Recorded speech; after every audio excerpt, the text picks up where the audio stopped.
Alors aujourd'hui on va faire un nouveau rétro pour mon viseur. Parce que j'ai pas le temps de commander la pièce spécifique et que ça reviendra de toutes les manières un petit peu moins cher. Voilà. Et donc pour cela, il faut une feuille de papier qu'on posera sur le viseur en question et avec un marqueur ou un feutre, on en dessinera le contour, hein, pour faire ce qui s'appelle vulgairement un patron. Donc bah là, je peux pas le faire à une main, donc à tout de suite. Moi, je suis obligé de faire tenir la feuille comme ça, hein, en haut et en bas, sinon quand on trace, ça bouge de partout. Donc bah voilà, ça c'est fait. Bon, j'aurais pas dit que c'était si rectangulaire, hein, quand même. Maintenant, on le découpe de manière à ce qu'on ait une pièce qui rentre à l'intérieur. Et après, on va découper le miroir. Donc, une fois qu'on a fait le patron, on va le découper, hein, logique. Vu que ça c'est le trait du rebord, on va couper à l'intérieur. Et puis, de toutes les manières, il faudra que ça puisse s'encastrer dans le viseur, hein. Et surtout, noter le côté miroir rétro, hein, parce qu'une fois découpé, il faudrait pas qu'on le décalque à l'envers. Allez hop, c'est parti, mon kiki.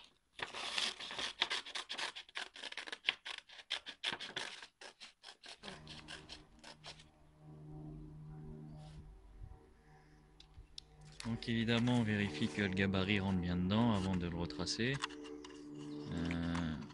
Tac, là c'est bon, là c'est bon. Ok, bah c'est le bon diamètre. Allez hop, au boulot. Donc, avec un miroir qu'on aura acheté, moi je l'ai payé 3,50, mais à mon avis, je me suis fait arnaquer. Il y a sûrement moyen de trouver ça moins cher. Bon, on va découper le gabarit, hein. Hop, tchic, on va le découper dedans. Avant, faut le désosser. Bon, là, tu te débrouilles, mec, hein. Tu regardes comment c'est foutu ton bazar et tu le déboîtes, hein, parce que voilà, c'est pas prévu pour, hein, donc il va falloir le péter.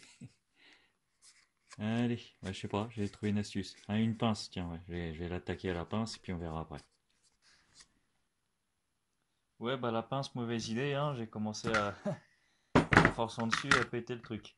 Donc on va plutôt y aller au truc qui chauffe pour faire fondre le plastique. Mais alors quoi? J'ai un fer à souder. Ouais, le fer à souder. On va y aller au fer à souder, tiens, allez. Donc, j'ai fait chauffer le fer. On va, hop là, les rebords, hop là, les faire fondre. Voilà, tac.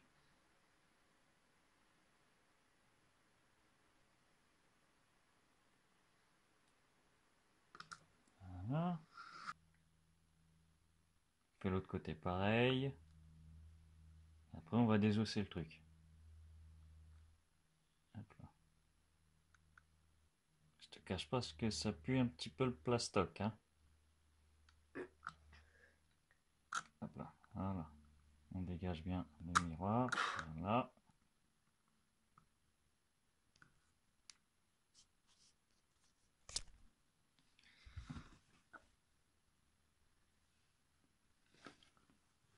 Hop là.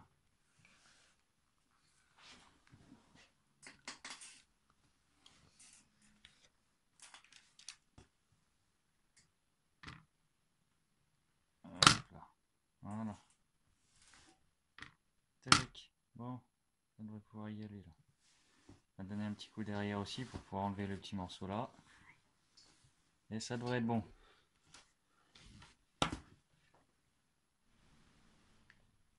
Donc bah là j'attaque le derrière, hein, pour essayer d'enlever le petit bout au-dessus, hein. Et comme ça on aura juste à faire glisser le miroir. Tac. Voilà, je suis bien dessus.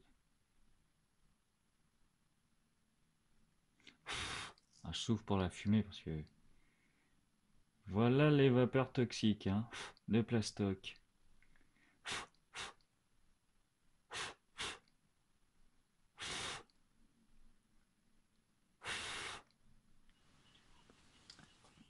Donc voilà, le truc, j'ai fini par réussir à le découper.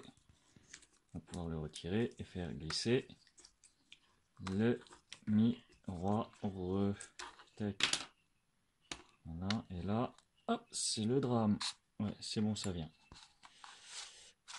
Ok, Billy. Bon, bah écoute, on va poser le gabarit et faire la découpe. Tac. Ouais, comme ça. Ok, bon, marqueur pour faire le contour. Et puis on va attaquer. Donc j'ai tracé le gabarit sur le miroir. Et après, ciseaux à verre. Alors, ça va donner quoi?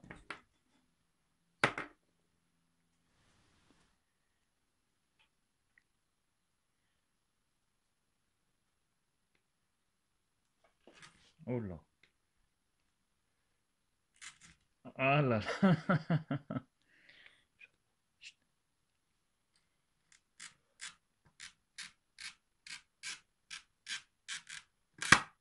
Ok. Évidemment, on y va tout droit parce que on va avoir du mal à faire les courbes.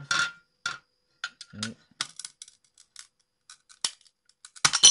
Yeah! Impeccable.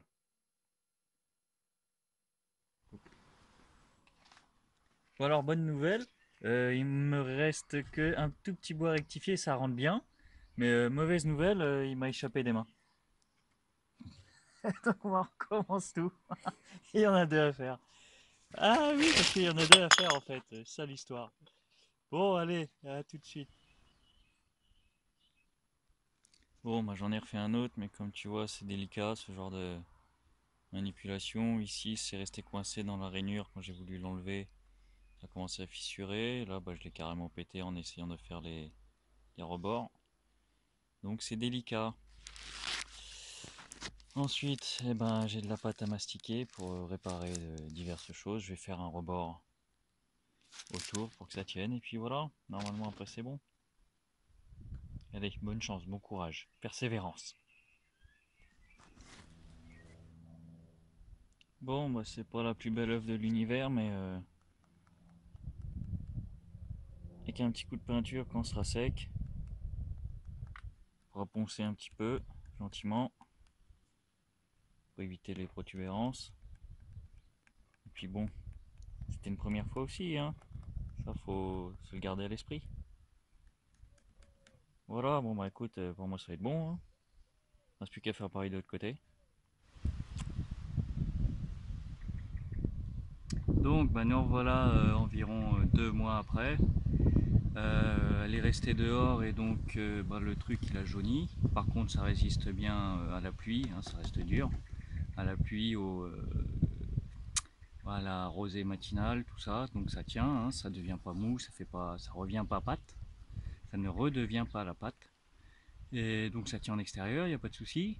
Donc par contre maintenant on va passer un petit coup de papier de verre, hein, ou papier silex ou feuille à poncer comme tu veux pour lisser tout ça et puis on va repeindre, que ce soit pas trop dégueu quand même. Et puis bah ma foi voilà, si j'ai le temps de le faire avant de poster la vide, je mettrai des photos et puis sinon bah voilà, parce que plus ça tarde à être fait ces choses là et plus ça voit jamais le jour, donc je vais essayer de envoyer le truc quand même vite fait parce que ça fait un petit temps quand même. Bon bah allez, bah merci et à la prochaine, ciao.